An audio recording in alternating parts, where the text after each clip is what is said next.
Welcome everybody to our 5th episode of a Bay Area Housing Town Hall webinar. And today we are talking about rental housing. I'm really excited to have our speakers today. I'm going to do some introduction later on, but I want to, again, for those people who this is the first time attending our webinar, the reason why we created this is because we want to solve that information gap between consumers and also real estate professionals.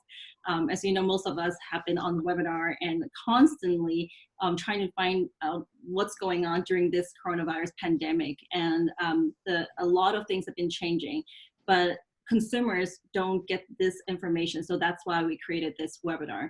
So hopefully we are able to provide a solution to provide education to our consumer directly, and then also directly getting information from different real estate professionals.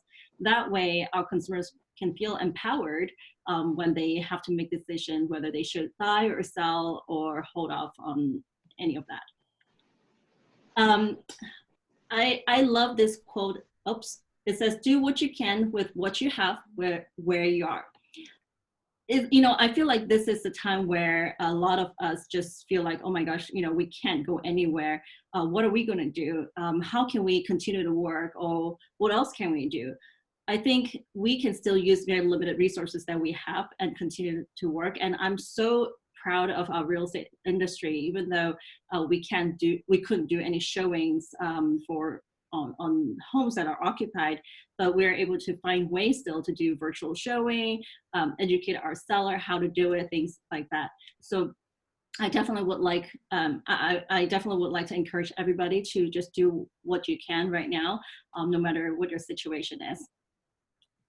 So again, I want to encourage everybody to ask questions, any questions you want. But today, obviously, we have two professionals who will answer a lot of questions regarding rental situation right now. And this week's, we have a lot of hot topics. We're going to talk about San Jose rent freeze and the reduction proposals by the state, by Assemblyman Phil Ting. And we always talk about we need to have more fairness for the landlords. And California, we just have our shelter in place extended to May 31st. And then we have this second batch of stimulus money, but will really reach the small business owners. And this is a common question: is it still a good time to buy or sell? And as of a couple hours ago, we just received an email saying that we are allowed to show occupied homes as long as the occupants, they are not inside the property, and then with some restrictions. So make sure that you guys look up these restrictions before you start showing occupied homes. And that actually applies to both commercial and residential properties. Now, I just want to share a little bit. I think I saw a hand raise. Is there a hand raise?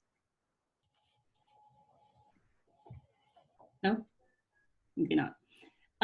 So I want to share with you a little of these graphs, and as you see that these new sold versus cancel and withdrawn, obviously you see that as soon as SIP happened, a lot of properties actually were withdrawn, and that was a huge spike. And then as it goes, it's still a little bit continued on. But what I find it interesting is that there are still some new listings came on the market, and obviously it's about 30% less than before. And we changed, there are 41% less in terms of like properties changed to contingent. Oops, can you guys still see it? Yep. Yeah. Not as well. Not as well. Not as well. Okay. Yeah. What happened here? Okay. There we go. Ah, there we go. Oh, again, sorry. Here, I think this is, okay, this is better. And then we'll see that we have 41% less on the listings that change to contingent, and also 45% less on properties that change to pending. And withdrawn, we have more than 50%, 57% of listings withdrawn during the same period from March to April. So as you can see, these are not canceled, these are withdrawn. That means a lot of these sellers are actually waiting until this shelter in place is over before they put their property back on the market. here again is withdrawn listings. As you see, same thing, it continues on. And it actually is pretty consistent compared to 2019 and 2020 around this time. So I thought that was a little bit interesting, besides the fact that over here, there's a spike once the shelter in place started. While pending, remember we saw that there were about 30% less in terms of new listings. And I was kind of looking at this number. I feel like they are pretty much consistent with about 30% less on units compared to last year to change into pendings. So obviously, I'm very surprised talking to so many agents. They all told me that a lot of their listings actually continue to get a lot of showings, and also it goes into pending or contingent almost within a week or so. So especially properties that are less than $2 million or less than $1.5 to $2 million, those properties go really fast right now. All right, so as a matter of fact, before I want to introduce our speakers, I do want to do another poll. So this could be kind of related to what we're talking about today. Here we go, let me launch the poll. I want to ask if you think California is ready to reopen. If you guys can start answering these questions, that would be great.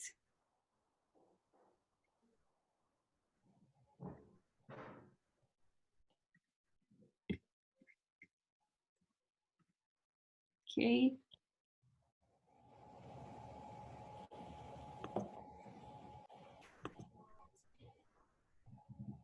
So we do have a couple people said that we need to reopen now. That's great. So most of us think that we should open to certain businesses that I cannot see the whole thing, but only to certain businesses. So that's the majority of us. And then there are some people who said that we should wait for another month for sure. And I think that kind of go into what we're going to talk about later on, where we're going to see, what City of San Jose is planning on doing. And then also we will also get into the topic about rental housing as well. All right. So now go back to our special guest today. The first one is Steve Edrington. He is actually past president for CCIM. As some of you know, I am the current president for our Northern California chapter of CCIM. And Steve Edrington, he's our past president, so I look up to him very much. And not only that, he's also CPM, and he's the founder for Edrington and Associates. Whenever we have rent control questions, we always go to him. Steve Edrington, he specializes in expert witness and consulting service for wrongful eviction, code enforcement, and rent board hearings. He has served as a court referee and expert witness for over 10 years in cases involving real estate disputes, including residential leasing, property management, real estate transactions, and landlord-tenant law relating to rent and eviction controls. So thank you so much, Steve, for being here. Would you mind to maybe share a couple thoughts of you regarding today's market, today's economy? Yeah, it's a lot of, we're out calling existing clients and prospective clients, and a lot of people are on kind of hold mode, let's see where it's going. A lot of rental property owners are concerned about their tenants paying rent. Generally in the Bay Area, I know the Wall Street Journal reported that 1/3 of the tenants didn't pay rent across the country, but my anecdotal poll, I think in the Bay Area, it's been a lot less. From the people I've been talking to. I talked to somebody that was running 48 units. I think they said they had one person not paying rent, and another person that was running 93 units, and they said they had 3 people not paying rent. So as a percentage, it's pretty, I've seen, for what people are telling me is, it's probably maybe it's not a big impact. I don't know if we have more technology workers and more people are able to work from home than maybe across the United States, but the Bay Area seems to be okay. But people are generally concerned. I think Wall Street Journal reported that gross domestic product was down 5%, which is a big hit. So we'll see where it's going. I think it's all going to have to shake out. And you know, people that have resources are probably better through this, and people that don't have resources. So, All right, just reminding everybody to mute yourself if you're speaking. So I guess we do a lot on the regulatory front. There's a lot of state laws and local laws. I don't know if you want to get into that now, that are kind of on the horizon. Well, in a little bit, definitely, I would love you to talk. So I know there's a lot of regulatory changes coming at property owners, good, bad, and indifferent. So we can talk about that more. Yeah, absolutely. Thank you so much, Steve. And here we also have Johnny Khamis. And Johnny Khamis, he is San Jose's most senior council member, having represented District 10 since 2012. He's also the chair for the Community and Economic Development Committee for San Jose. He's a strong supporter for local small business owners, landlords, and workers. I do want to bring out one thing is that Johnny Khamis, I know you along with Pam Foley and also Dave Davis, right? And you guys have tried to amend some of the proposals that have been targeting the landlords, basically reversing the rent and all that stuff. So I know you've been working really hard to help property owners to gain some fairness in terms of so if you can share a little bit of your thought, you know, what do you think about today's economy and situation? Well, I think, you know, first, being the most senior means that I've been on the council the longest, not that I'm the oldest. So, you definitely don't look like you're the oldest. But I can tell you this, that, you know, it's an uphill battle. A lot of people, you know, especially in after COVID, have looked at owners in an eye that in a way that they shouldn't be. They should be looking at them as a cohesive relationship between the tenants and the owners, and everybody is blaming one party, and it's not a good thing. You know, there's a lot of people who want to divide our community, and I've been working for years to stop that. And unless you're at the table, you know, I tell people, unless you're at the table, you're going to be on the menu. So I appreciate the fact that you're getting involved, and I've been seeing a lot more participation from people who own apartments. You know, mom and pop real estate folks are starting to step up to the plate and be heard. I can tell you this, that most of the time, people who own businesses are never heard because they're usually, you know, out making a dollar or conducting their business. But of late, you know, I think they've finally had enough, and enough isn't enough. I'm glad you guys are getting involved. I'm glad that you're starting to pay attention to what's been happening behind your backs, and I've been delighted to be there as a voice of what I think is reason, and you know, glad to be here with you as well. Yeah, I really appreciate it because maybe 3 weeks ago, we stayed on, like we went online to the city council meeting, and then and it was started at 1:30 and it didn't end until midnight. And I was like, oh my gosh, do you guys do that every single time? But it was just so much participation, right? Well, you know what? Like I said, you know, unions usually bring in their people. All the advocates bring in their people, and what's really been missing for many years is people that understand business, or that people or stakeholders on the business side.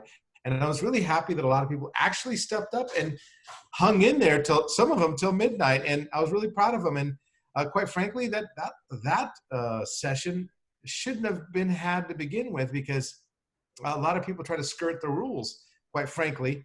And I was very disappointed in the fact that it was allowed to go through. But these things happen every day, and I'm glad that you guys are paying attention. So thank you. Yeah, actually, since we're on this topic, do you mind to elaborate a little bit more what happened with that proposal, and then why it went to such a long, it was like 10 and a half hours meeting? Well, there was an effort to put something forward using the new sunshine policies, and I don't want to get too much in the weeds, but we're because of this emergency, we're allowing things to get to the city council within 3 days. Now, the group of council members turned in a memo Friday night, and nobody got to see it till Monday morning, allowing for rent forgiveness, right? So the fact of the matter is, nobody vetted it through our legal system. Nobody talked to the rules committee, which is what I sit on.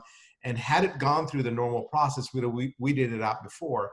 And on top of that, I think the mayor was supposed to handle this on orders of the day, and he postponed it till the end. And so a lot of things happened that day. In the end, it was deemed by our lawyers as unconstitutional to ask owners to forgive rent because of, it violated the Constitution. Yeah, and this is why what Johnny, you were talking about, why we should be involved. And to be honest with you, the virtual meeting definitely has made it easier for a lot of people to be involved, to hear about it. I myself have 3 kids, right? It's really hard for me to say, let me forget about dinner and I'm gonna go to attend a city council meeting in person. So those kind of virtual meetings really helped. And for a lot of people, like you said, small business owners who have been working a lot, and then to be able to voice their opinion and thoughts as well. So with that particular one, it did say that they were asking landlords to refund the April 1st rent back to tenants, and then that didn't go through because it's unconstitutional to transfer wealth. Like kind of forced to transfer wealth from landlords to tenants. And at this time, I just wanted to emphasize that a lot of people are suffering. Tenants are suffering when they lost their job, they don't have income. So some of them truly need help, and landlords are also suffering. Some of them, I guess landlords always have this, people always think that landlords are wealthy, they have a lot of money, so who cares, right? But at the same time, I work with a lot of small landlords. I have clients who worked all their life to save money because they understand that real estate is something they can help to achieve their financial security in the future. And so they really worked hard for the money to be a landlord, a small landlord. And with a big transfer of wealth, like you said, because of some kind of bill that just passed out of nowhere, would really hurt them. And then at the same time, it doesn't seem like there are things that are helping helping the landlords. So now I want to go back to because at the end, I guess like the next week you had submitted an amendment regarding the rent increase freeze. Can you talk a little bit more about that?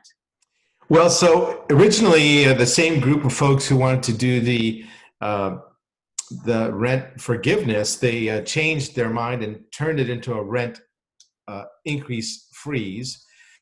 And so again, fly by night, policy making at midnight. So we postponed it. We were successful in postponing it so that people from the industry had an opportunity to chime in. And we heard, and I think that the policy was improved dramatically because we put in some important things into that. So there's no retroactivity in the proposal that passed on Tuesday or yesterday. There's no retroactivity. Mm-hmm. So owners cannot increase after May 1st, but it doesn't apply to the April 1st increases that already took place. It also we also put in a base so that if owners do want to give a lower rent for the rest of this year, they can go back to their base rate and use that for any increases for last year. And again, this only applies to the the ARO units and the units before 1979. So it only affects those and mobile homes. For mobile homes, it was a different thing, and they have different controls. But they too, we actually wrote in some important movements for them that they could not. They can if they don't want to change their anniversary date. I don't want to get too much into the weeds, but we were successful putting in several caveats that made it a lot more palatable to both sides, and so that the tenants are not going to get an increase till the end of the year, but the owners also have a right to manage their own contracts, and which made things a lot more palatable. Of course, I hate when government gets involved because I think there's a lot of great owners out there and there's a lot of great tenants, and we always make laws because of the least common denominator. And that's something that I know that there are some bad owners and I know that there are some bad tenants. There's always that caveat, and we can't keep writing law to take care of those the least of us. And there's already a lot of great existing laws, and as I think our speaker Steve might allude to. But that's what the thing passed, and we also were able to reduce fees and eliminate fees for permitting for owners who want to improve their properties for their tenants. So if you want to get it done this year, and so that the permits will not cost you anything to improve your property. And lastly, as far as the economy, I think a lot of people have been asking me that Measure E, which is the transfer tax that passed in San Jose, won't take effect till July 1st. So if any properties over 2 million transfer hands after July 1st, they were going to be subject to the new tax. Before July 1st, they will not. Oh, interesting. And actually, you know, what you talked about earlier is that these proposals been talking about is applying to properties that were built before 1979. And there were a lot of landlords who came to the city council meeting and talking about it. And one of which I remember he was saying that, you know, all these properties that owned were built before 1979 are mostly owned by small landlords, very small landlords. And then the big landlords, the corporation who own hundreds and hundreds of units, mostly own the newer buildings because they don't want to be subject to rent control. So they feel very unfair that this is actually kind of targeting them, who are the ones that don't have that much money, while they feel like the bigger corporation didn't really do anything about you know, transferring or giving some kind of rent reduction to the tenants. So thank you so much for talking about a little bit about what happened with the city of San Jose. I want to talk, besides the city of San Jose, I want to talk about what happened with the AB 828 bill that's been proposed by Assemblyman Ting. And I know, Steve, you have studied this bill quite a bit, and can you tell us a little bit more or give us a little bit more detail about this? Sure, but before I start there, I want to talk about the governor's executive order. The governor in March put an executive order on California Civil Code 1161. That is the non-payment of rent. And so what it allowed is for jurisdictions to stop evictions. As I know San Francisco has worked on it. Oakland, I'm in Oakland. Oakland basically said that if you don't pay rent during, you know, this pandemic, that the landlord can't evict you under 1161. And also they put in a rent freeze to the annual adjustment. So what you're seeing at the local municipal level is because the governor set aside or suspended 1161 and a few other codes in the law. And so that allowed the local jurisdiction to pass laws, Berkeley, Oakland, San Francisco, San Jose, around the thing. So the reason why I say that, because Ting's bill is coming up, and what Ting's bill does is basically for the cities that haven't passed like an eviction moratorium. So if you're in Fresno, California, Ting's bill would be more applicable to you from the way I read it. So if you have a local jurisdiction that says you can't do an eviction during this period, that's fine, and the local jurisdiction will apply it. But this will potentially pass for jurisdictions that don't have a local ordinance. So basically, Ting's bill says if you evict somebody with 1161 for non-payment of rent, the tenant can apply to court. And basically, let me give you an example. Let's say the tenant was paying $1,000 a month. They're delinquent 2 months. Landlord says you got to go. Files 1161. So the tenant could apply to the court, and what the court would do is reduce the rent from $1,000 a month to $750 a month for 12 months. And that $2,000 a month, or that $2,000 that's owed in back rent, the tenant could pay that over a 10-month period. And so that basically what it does. It's basically a forced settlement program from the judge. So this is in jurisdictions that don't have an eviction moratorium. This is for places like Fresno that the tenant could apply for this program, and the judge. So as a property manager or landlord, I've had the unfortunate experience of evicting people for non-payment of rent, and generally you go to court and they go out in the hall and you do a settlement. Hey, if you forget the back rent, we'll be gone in 2 months. And, you make this sort of agreement to not have to go to a jury trial.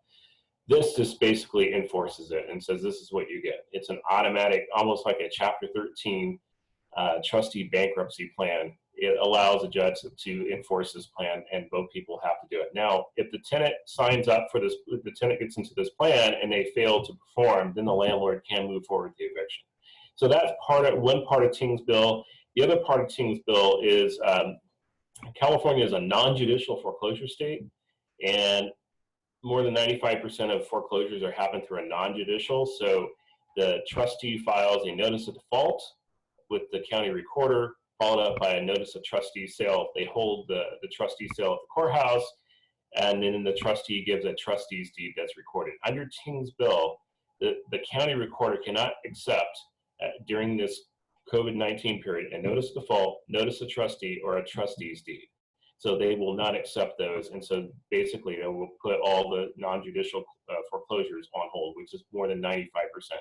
So the Judicial Council, if you read the Judicial Council's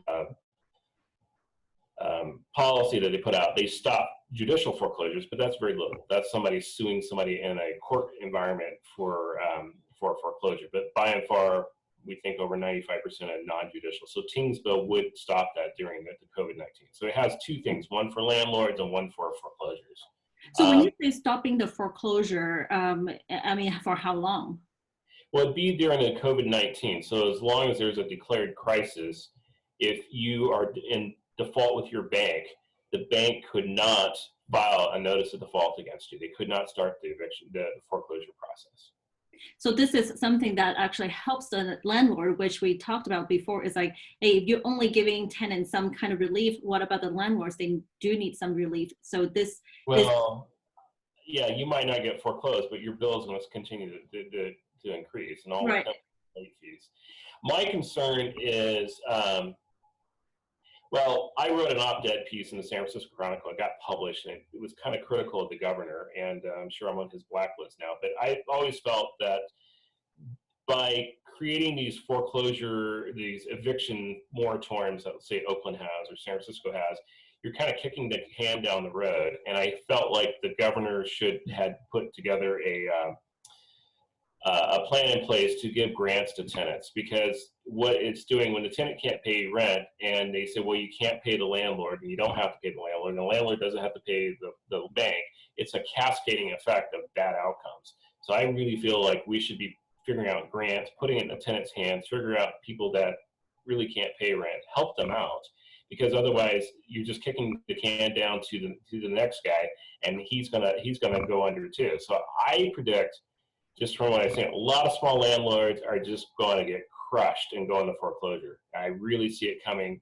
I know they're going to delay foreclosures, but that's just going to, you're talking about in 2021, you're just going to have a blizzard of foreclosures coming through as the banks are, the stays lifted, and now they can foreclose, and people are just way behind, and it's going to get ugly. And I just feel like municipalities and the governor have taken the wrong tactic, but that's me. I'm openly critical about it, and I write my counsel, and I'm in Oakland, and I write my counsel on a regular basis, and I try to keep it positive. I know, Steve, you're really active, and that's why we always, if there's any kind of legislative actions, we always ask you for your advice and opinion. So what would you recommend the landlords to do? I mean, both of you have any kind of advice?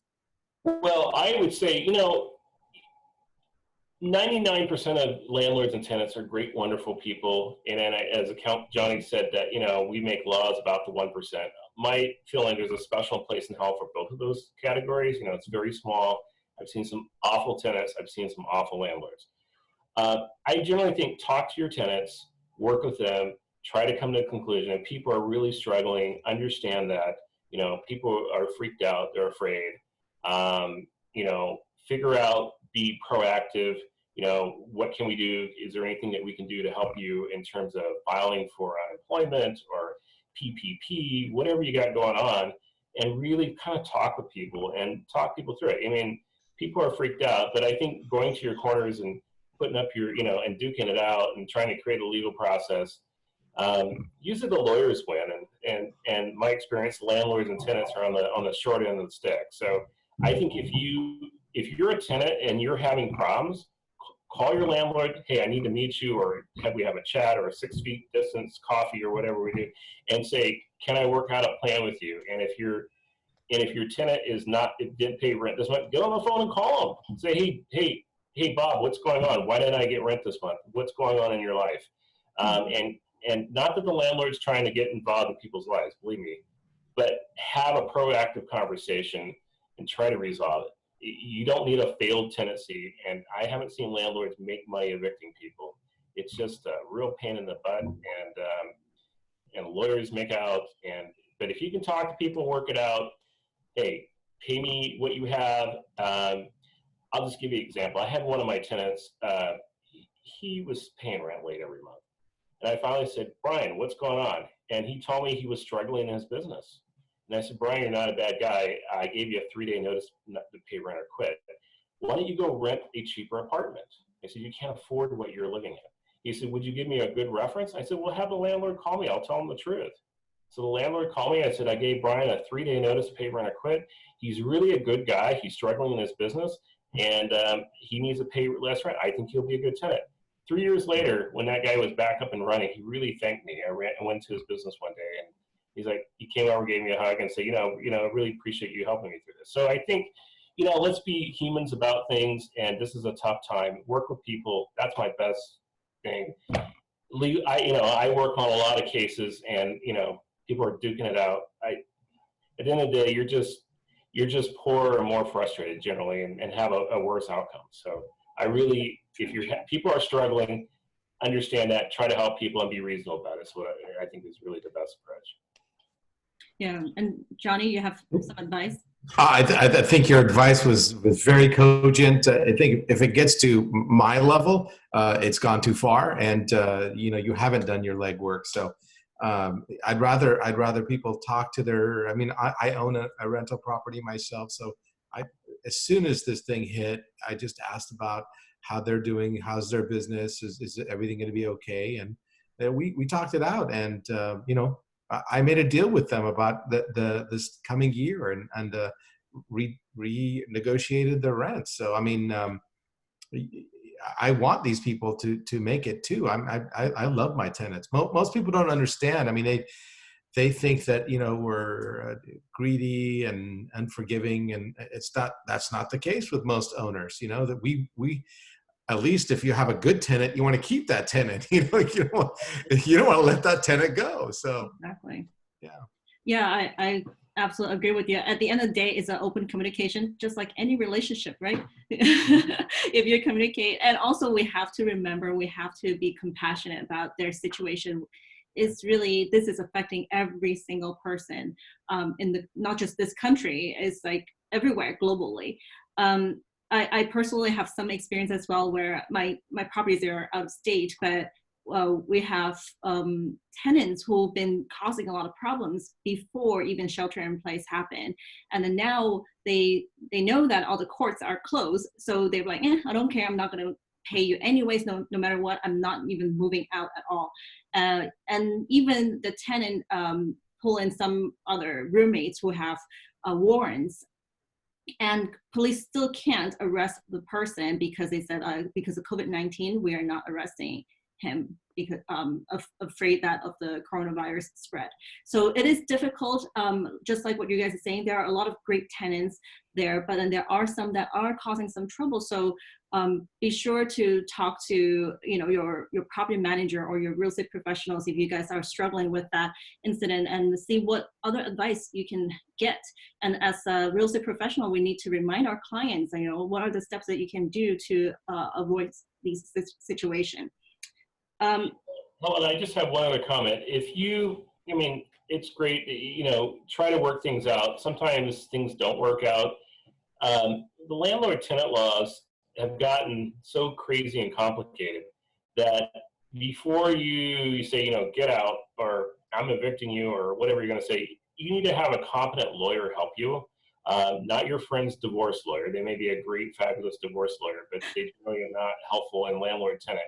So seek out a competent lawyer, and find a lawyer that's not just adversarial to be adversarial. I mean, that's great for the billing, but it's not great for your pocketbook. And see if you can get into mediation. There's lawyers that do mediation. There's all sorts of things. But before you proceed down the road, make sure you're doing it legally.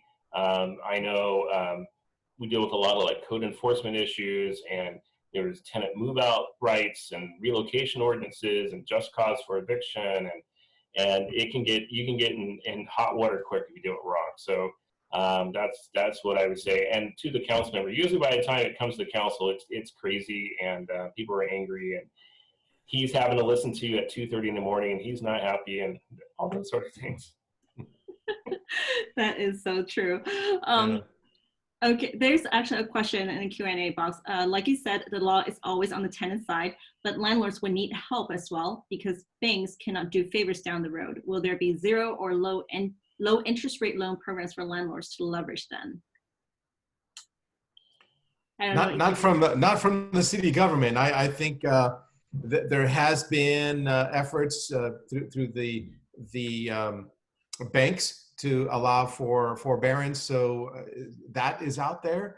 But as far as low interest rate loans, the good thing about the easing, and maybe a loan expert would be better at this, is interest rates are coming down. I've actually gotten a couple phone calls about refinancing my house. So, and I'm considering one. So I'm sure interest rates will go down by themselves here in the short run, because but there's nothing going to be done by the city. Yeah, I would say if you have lines of credit, and make sure maybe apply for a line of credit. Make sure you have good liquid cash. My opinion is I'm not waiting for the government to help me. I mean, maybe they will, maybe they won't. I don't know. But you can't run your business waiting on a bailout loan. I realize some people are very close to the edge, but as some of my investor friends say, in these markets, cash is king. So you want to make sure you have plenty of liquid assets. If you have to negative cash flow your building for 6 months, be prepared to do that. I have employees, keeping people on the payroll, keeping things rolling. So be liquid. And this is a time to have a lot of liquidity. And if you need to get a line of credit, I'll just share a story with you on lines of credit. Last time we were in this 2008 crisis, Citibank froze my line of credit. And I called up a buddy of mine and said, what's going on? Citibank ran out of money. So what I did in this is I checked out my line of credit and put it in my bank account, because I want to make sure that I didn't want to be subject to the bank's whims if they don't have enough money. Yeah. So I just checked it out, paid a little interest on it, put it in my account, and it was very liquid. So if you can, this is a good time to, check out a couple hundred grand and put it in your bank account, pay a little interest. It's okay. You're helping the bank's bottom line, but that's okay too. And make sure you have plenty of cash flow, because if you're waiting for the PPP or an SBA bailout, or that may or may not come, and so we're going to be self-sufficient. And then the other issue that's going to happen with city councils is for the next year, Johnny's going to be working on the budget, because all the cities are going to take a huge hit on financials with transfer taxes and all the things they make money. And they're going to be sitting there, how do we keep our fire department going? How do we keep our police department going? Less revenue. And so the cities are going to be focused on that. I remember the last cycle for 4 years, I think the city of Oakland just, how do we play this budget game? And they were very, that's what they did. So no, I just think have lots of cash, be prepared. It's gonna come. It won't last forever. And it's just moving forward. That's my best financial advice after seeing a couple of different market cycles. And cash always wins. And if you're too close, that's where you can go over the financial edge. I can't agree with you more, because especially in the Bay Area, our cap rate is so low already. So whenever I have clients, I always make sure if they want to buy here, they need to understand, one is that don't go negative cash flow. I have people say like, oh, if they go negative for a little bit, it's okay. It's like, situation like this is a time that you wish you didn't have negative cash flow. And also, like you said, that having the reserve is very important. I actually just got a HELOC out of my own primary home, and it has a 12-month introductory rate for 1.73%. I'm like, that's practically free money for a year.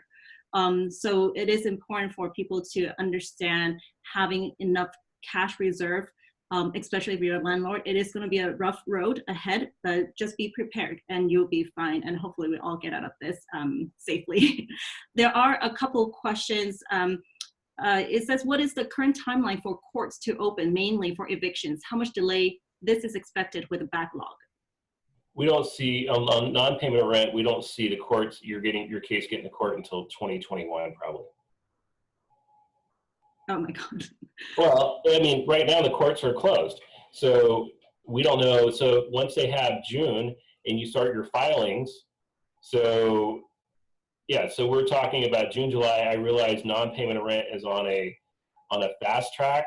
So yeah, I mean, it's going to be probably third or fourth quarter, I think up to the first quarter before you're in front of the department and you're going out in the hall. So it's going to be really backed up, and the court clerk can't handle what they're having now. So I think they anticipate delays. So I know you're on a short calendar as a landlord, but I would add another 30, 60 days before your case is heard. I just don't see how the court can handle it.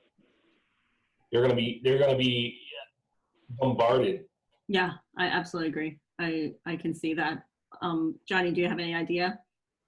Well, this is a decision that's made at the county, and so I was delighted the county allowed. I've been advocating for construction work to come back, and they finally said yes today. So I was happy that they were allowing construction and outdoor activities or outdoor businesses like nurseries and people who do gardening, pool work, and all that stuff. That's going to be legal again. But I think they have not given us any foresight as to when they're going to open those up, the courts up. Oh, Jenny has a question. Let me unmute you. Jenny? Oh, yes, this was following what you were just talking about. Is that district specific or is this nationwide regarding eviction? Oh, Steve? Well, you have the federal government saying they want to evict Section 8 tenants or housing authority tenants. So that's at the federal level. The state come in with an order from the governor allowing local jurisdictions like San Jose and Oakland to make their own rules. And then the Judicial Council has also chimed in and said, we're not allowing certain things to come through. So regardless of the eviction piece, you're not going to get the county court isn't going to process your unlawful detainer for even once the order, the COVID-19 order is in place, is relieved. You're looking, they're going to be way backed up, and so it's part of it is, they're shut down, and part of it is this backlog. So, and then you have cities like Oakland that say that if your tenant didn't pay, April, May, June, and July rent, you can't ever evict them in court, and you got to sue them in small claims court. So you're basically, if you're just going to eat a bunch of rent. So, and like if you're I actually have one question, or if you guys probably know about this, that there are a lot of tenants' rights group have been sending emails and also mailers out to basically tell tenants to do a rent strikes. And I think it was last week, there was this property manager who sent out an email to, I think, 200 tenants, but did not BCC them. He actually put it on, two. So one of the tenants replied all, excluding the property manager and telling everybody we should do a rent strike. What do you say to people who are really thinking about it? It's like, oh, maybe I should do a rent strike. Well, if you're asking me, I think a strike is not a very productive method.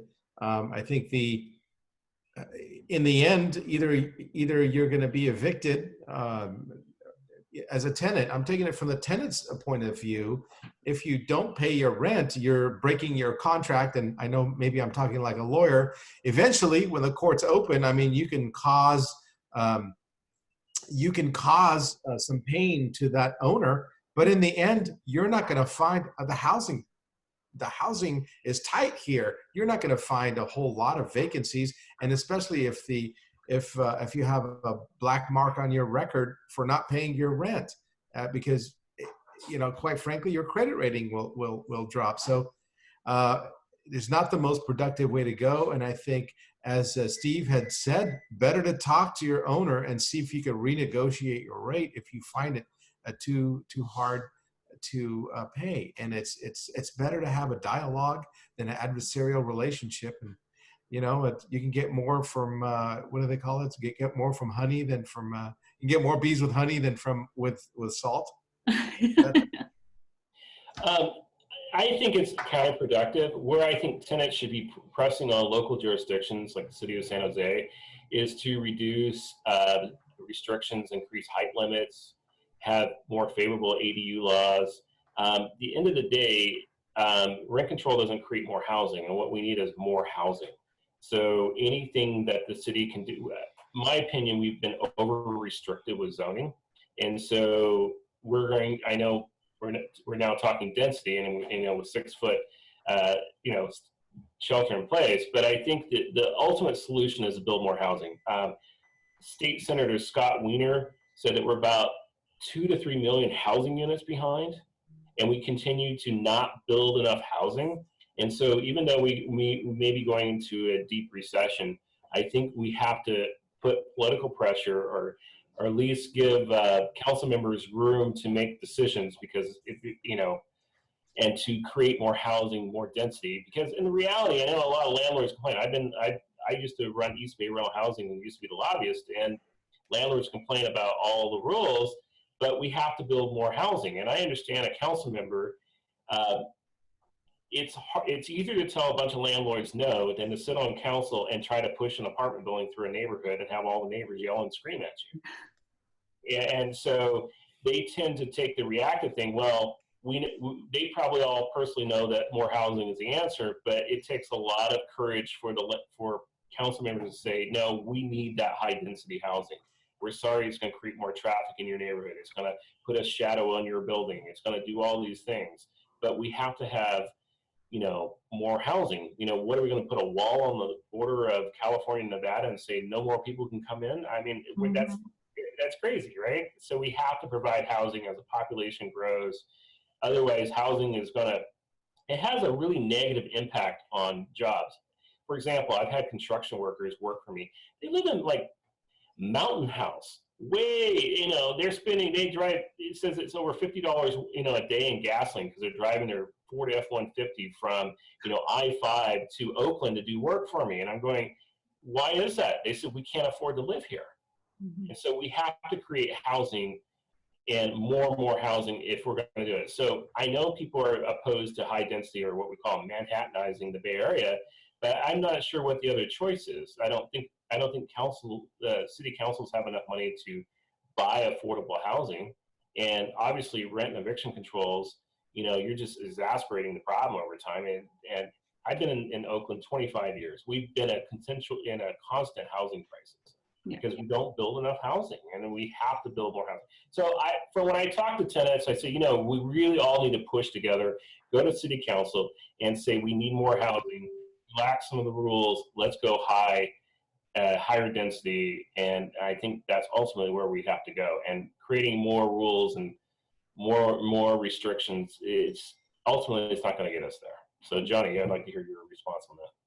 Well, you're taking a page out of my speech at every one of the city council meetings that we discuss housing. I've been a huge advocate for deregulating and reducing fees. We had tried it. A lot of my colleagues want to glob on regulations and glob on fees. We're not getting enough fees for producing housing or what have you. And we did the opposite when it came to ADUs. Over the last, I've been in office for 7 years, and when I came into office, we would get 5 to 10 permits a year for auxiliary dwelling units, 5 to 10, right? And because they were expensive to get, time consuming, and there's a lot of regulations, you know, from the way the house looks to the size of the pipes coming in. So in the last 2 years, we have deregulated a lot of the property size requirements, the height requirements, the size of the ADU. It could be now it's 1,200 square feet. You could put an ADU. That's the size of the whole house. Yeah. And so so we've done a lot of deregulation and reduced fees. We actually eliminated a lot of fees, cut a lot of the other fees, and park fees in half, and all these other fees. And what happened? You know, we went from 50 permits 3 years ago to 780 last year. Oh my gosh. So reducing regulations, reducing fees works to increase investment. And we've been doing the opposite, expecting different results. And I call it the recipe for insanity. And I think I've said it so many times. Actually, I have a YouTube channel talking about this over and over and over again at city council meetings over the years. I mean, I cannot say enough. It's like for us working with developers, working investors, so many times what they would say, we're not going to invest or we're not going to build in these cities because they're way too expensive. So you're really not encouraging increasing housing, which will help with the supply and also the pricing, right? And Marty has something he wants to say. Marty? Hey, Helen. When Steve was talking about the need for housing, et cetera, either it's good or bad what's going on right now, the whole situation here, but we're going to have a lot of opportunities for adaptive reuse. We should see motels that are going to probably be looked at to do some of the housing. We'll convert those. We may have those same opportunities with some of the shopping centers where we start putting housing inside there because they're struggling with retail. I think we've got to be looking at this as, okay, there's going to be a lot of problems, but there's also going to be opportunities to maybe solve some of these housing problems going forward. Yeah. Well, if I could, I think it might be, I don't know if it was a question, but I think we are going down that path. In the city of San Jose, we've already purchased 3 hotels and turned them into transitional housing units at the Plaza Hotel, downtown San Jose, Santa Clara Hotel. We're actually currently purchasing one right now on Monterey Road. So we've always been looking to do that. And I'll take it a step further. The city, actually, we get a lot of housing dollars from the federal government, from the state government, from local taxes, from housing impact fees. We should be putting that to buying housing instead of producing it, because some of the other factors in low-income housing is that it actually costs 40 to 50% more to build low-income housing than it does for-profit, housing. And it's ridiculous how much low-income housing costs to produce because government puts in so many regulations on producing low-income housing. Right now, I think that we have a lot of money, and we could be using that money to buy people's foreclosures, buy people's buildings, and turn them into government-owned housing and help the crisis that way. And by flooding the market with that kind of money, we will actually incentivize developers to develop even more housing. Well, there are 3 more questions. Maybe I can combine these 2. Many parents are very concerned that summer camps will not be able to open up in June. I think this is a very worried parent, Susanna.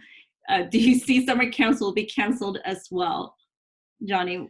Well, I could tell you that the city's summer camps are being canceled.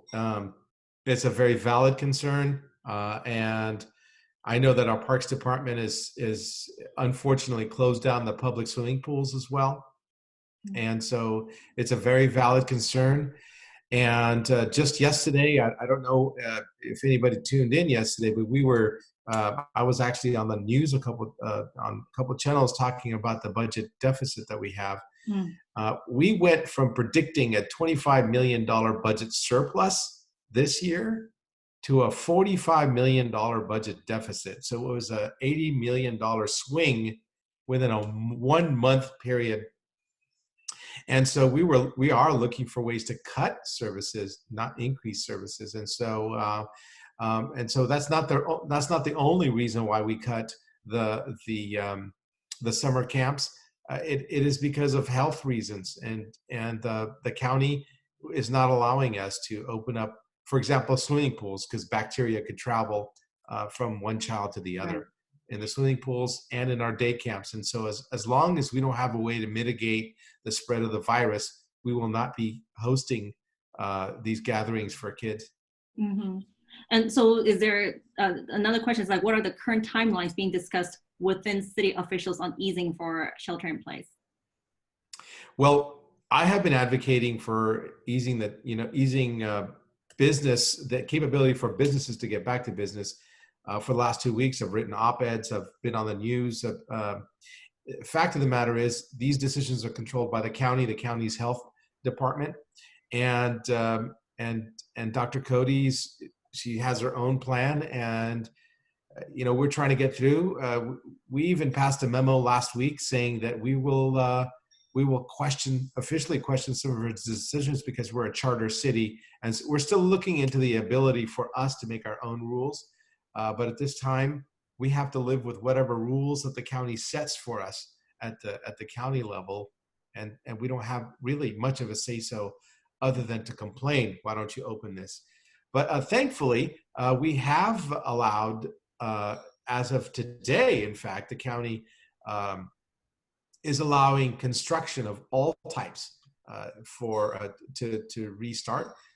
Also, a lot of the outdoor activities are going to restart as well. So, you could look to my Facebook page. We're constantly putting updates. In fact, my staff has put a current update on the current county relaxation of the rules that will happen on May 3rd on my Facebook, and we'll be putting in a newsletter. So it's just Johnny Khamis on my Facebook, or if you want to go to my city's website, SJD10, and it'll be in our newsletter.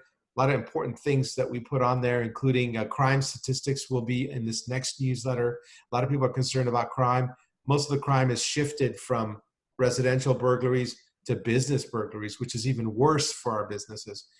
And so we're discussing a lot of very important topics. Sign up for my newsletter. It's free and full with good information.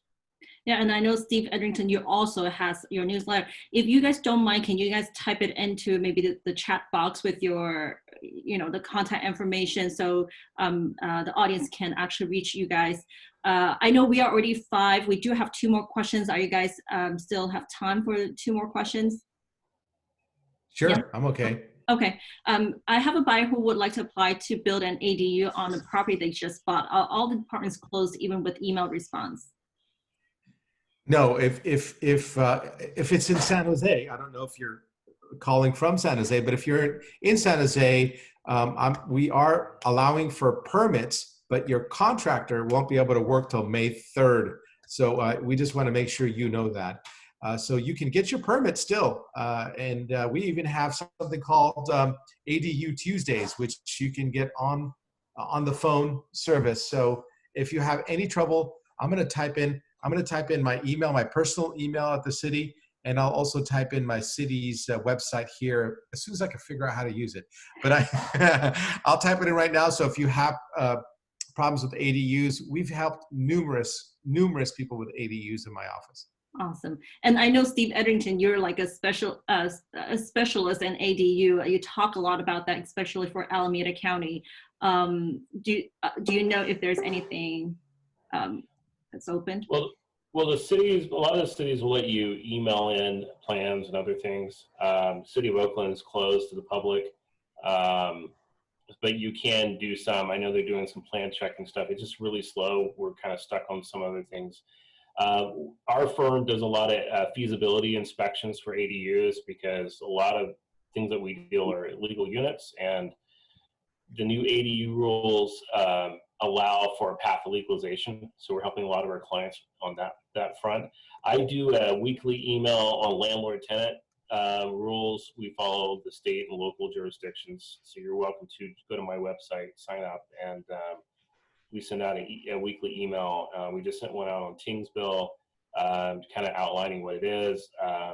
So yeah, we've had our email for a long time and try to stay on top of all the landlord tenant issues, at least in Oakland area, San Francisco, not as much in San Jose, but yeah, we do follow stuff around the Bay Area, so especially state rules. Great. Is there any plans for the city or the county to allow construction worker building inspections for constructions, improvement, and so on to start before May? No. So the inspections, yes, we are allowing inspections. In fact, our building and planning department has taken inspections to the next level. We're doing video inspections. Awesome. And so I've been very proud of that. It was highlighted in my last newsletter. I think it's going to revolutionize the way we do inspections and actually increase efficiency by 20 to 30%. I'm super proud of our building and planning department for that. And you can ask for a video inspection if your work is ready. But again, contractors, cannot work until after May 3rd. So again, so you can get your permits and you can get inspections, but you can't get your workers there. So great. Thank you so much. That's all the questions. And I'm going to launch our last poll here before I end this call. Let's see. And Helen, I know we were talking about doing an ADU presentation. Yes. It might be interesting to have the council member on that too, to see what some of the stuff. Definitely. We track a lot of like Oakland, San Francisco. We're not tracking so much in the South Bay, but we're actually we're plagiarizing one of your amnesty laws and trying to get that to the city. So we still where we can. That's good to hear. I have been, so as the head of the Economic Development Committee all throughout my whole tenure, my focus has always been on building and planning. And since I've been in office, we've actually reshaped that department, especially when it comes to remodels and small home additions. We've actually created a small project desk and then reduced the fees by 60%, 60, for permits for small home remodels. So it doesn't apply to rental property, unfortunately, but for small home remodels. And now with this ADU, a lot of jurisdictions are copying some of the stuff that we're doing, and we're glad to be leaders. Yeah, just we think there's thousands of illegal units, and we're trying, especially in an older city like Oakland, we're just trying to get our hands around, not everything's unsafe, but deal with the unsafe stuff and deal with the stuff, the rest of the stuff in a more reasonable fashion. So. Yeah, I'm finding a lot of problems out, even with the amnesty. I have to admit, we've had several issues on easements. I've never even, that word has come up so often lately because there's a PG&E easement that they have to get permission, or a water district or a water company easement, and all these other things. That has been part of my vernacular ever since we did the ADU amnesty program. So be careful with that. Yeah. We definitely have to do one segment regarding ADU, Steve, and maybe Johnny, if you have, expertise on that, definitely would love to talk about that. And I'm sorry, I know Jenny, she has this one question she really wanted to ask, is that, how can I schedule a final inspection to approve the conversion of den to become an official bedroom on a closet addition? City of San Jose indicated I didn't need a permit, but the current website isn't allowing me to get that done without backtracking to step 1, which is to apply for a permit. I don't know if anybody could see what I typed in. I think I typed it into the chat thing. Email me if you can email me, and I will have Danelle. I have a staff member dedicated to helping people with the building and planning department. Okay, awesome. That would be great. And Jenny, I will type in the email address here just in case. Okay, well, thank you so much. I really, really appreciate you guys being on here. This is definitely a really hot topic. A lot of people are wondering. And I asked this last question about the shape of recovery, because when this first started, everybody was talking about this is going to be a V-shaped recovery. Then 2 weeks later, people started talking about it's going to be a U-shaped recovery. And then this week, I started hearing everybody say, oh, no, it's W-shaped. And I cannot believe there are 2 people who say it's going to be an L-shaped. That means we're not coming back up. And I sure don't hope so. I'm sure our city city government will be doing a lot of things to help, building our economy back. And it's not just the government responsibility, it's really all of us to do it all together. So with that said, again, thank you so much everybody for attending. Thank you so much, Johnny. Thank you so much, Steve, for being on here and giving your expertise to all of us. Thanks for having us, and it was fun. My pleasure. And Steve, that does not look like Oakland in back of you. No, it's Hawaii, but I'm not Hawaii. Actually. Take care. All right, take care. Bye.